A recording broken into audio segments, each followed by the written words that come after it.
I'm not Ryan Seacrest, but this is A Century of Cinema, a presentation we offer at the Historic Plaza Theatre in Miamisburg on the first and third Wednesdays of each month, except December.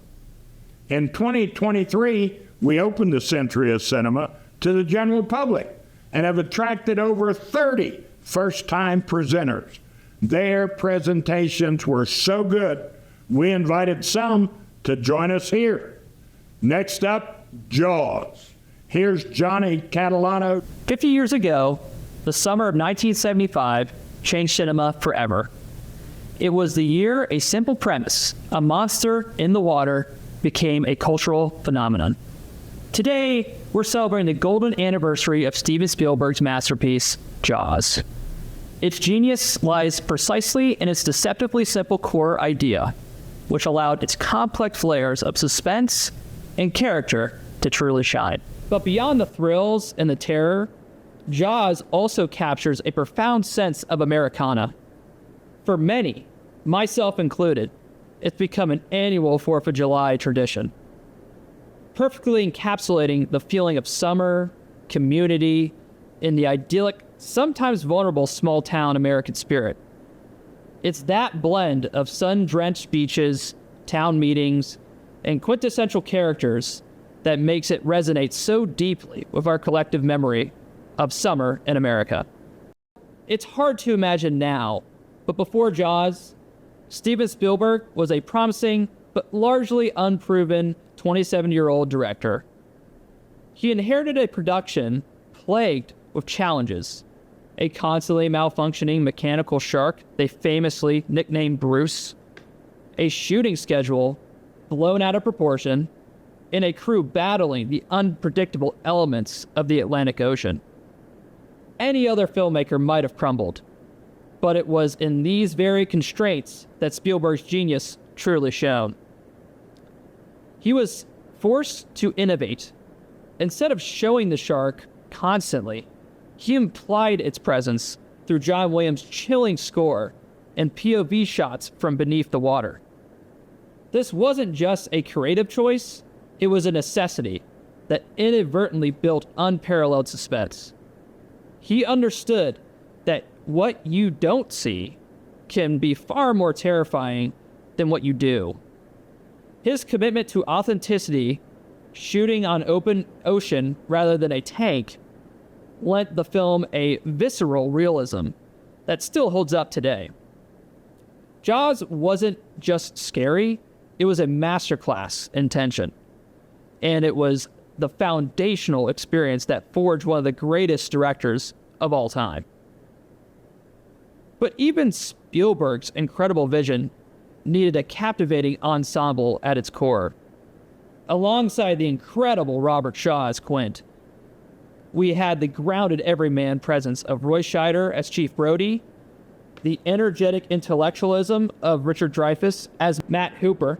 This trio formed the unlikely heart of the film, their chemistry and conflicting personalities fueling the suspense and the human drama. Shaw, already a respected actor, known for his intensity and commanding presence, brought a raw, grizzled authenticity to the role of the seasoned shark hunter. Quint is a force of nature, crude, poetic, darkly humorous, and utterly fearless, haunted by the sea he knows so intimately. Shaw's performance anchors the human drama against the backdrop of the monster terror. He wasn't just playing a character, he was Quint. Every line delivery, every weary gaze, every gruff command felt earned. He embodied the rugged individualist, the kind of man who faces his deepest fears with a glint in his eye and a lifetime of scars. And nowhere is Robert Shaw's brilliance, and indeed, the film's depth, more evident than in the USS Indianapolis scene. This is arguably one of the most powerful monologues in cinema history. As the three men, Brody, Hooper, and Quint, are stranded on the Orca late at night, Quint, fueled by drink, slowly begins to recount the true, horrifying story of his experience as a survivor of the USS Indianapolis sinking during World War II. He describes the desperate days floating in the Pacific after their ship was torpedoed, the terror of watching hundreds of men picked off by sharks one by one. It's a moment that rips through the monster movie facade and exposes Quint's deepest, most visceral trauma. Shaw's delivery is mesmerizing, his voice hoarse, his eyes distant, conveying an unspeakable horror that transforms him from mere quirky character into a profoundly tragic figure. Japanese submarine slammed 2 torpedoes into our side, Chief. He was coming back from the island of Tinian to Leyte and just delivered the bomb, the Hiroshima bomb. 1,100 men went into the water. The vessel went down in 12 minutes. Didn't see the first shark for about half an hour.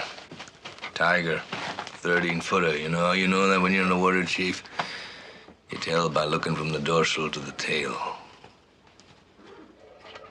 What we didn't know was our bomb mission had been so secret. No distress signal had been sent.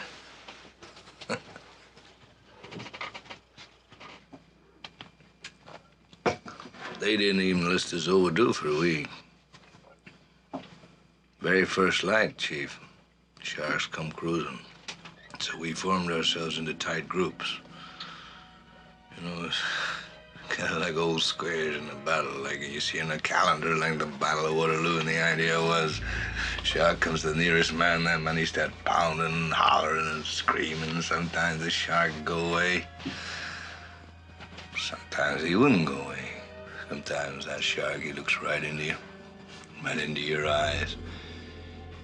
You know the thing about a shark, he's got lifeless eyes, black eyes, like a doll's eyes. When he comes at you, he doesn't seem to be living until he bites you. And those black eyes roll over white, and then you hear that terrible high-pitched screaming.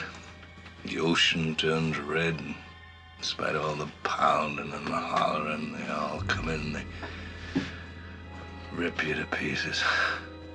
Indeed, Quint is often seen as a modern Ahabian character, driven by a singular, consuming obsession with the creature that haunts his past. This chilling, true-life nightmare not only grounds the entire film in a harrowing reality, but, for Steven Spielberg, it's widely regarded as a true beginning of his profound lifelong fascination with World War II. A fascination that would later give us masterpieces like Schindler's List and Saving Private Ryan, which would earn him some long overdue Oscars. 50 years later, Jaws remains a cinematic benchmark.